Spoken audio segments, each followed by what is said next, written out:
749局小队掌握确凿证据后，联合警方与特种部队对犯罪组织的据点展开突袭。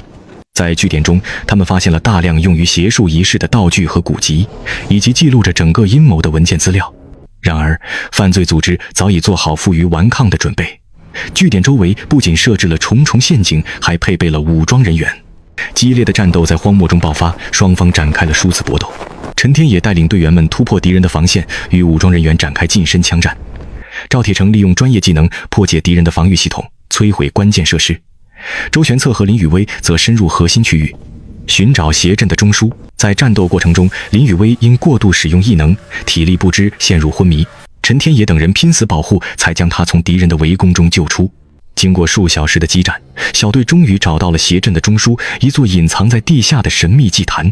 祭坛上布满了诡异的符文和血迹，中央放置着一个巨大的水晶球，散发着幽绿色的光芒，正是汲取地脉力量的核心装置。周玄策依据古籍记载，带领队员们布置破解阵法的仪式，赵铁成则负责安装爆破装置，准备在关键时刻摧毁祭坛。就在仪式即将完成之际，犯罪组织的头目突然现身，他疯狂地叫嚣着，妄图阻止小队的行动，并启动了祭坛的自毁程序。一时间，祭坛周围的符文亮起刺眼的红光，地动山摇，整个据点都面临着崩塌的危险。陈天野当机立断，命令队员们加快行动速度，同时组织人员撤离。在千钧一发之际，周玄策完成了破解仪式，赵铁成也成功引爆炸药。巨大的爆炸声响起，祭坛瞬间被摧毁，水晶球爆裂成无数碎片，邪恶力量如潮水般退去。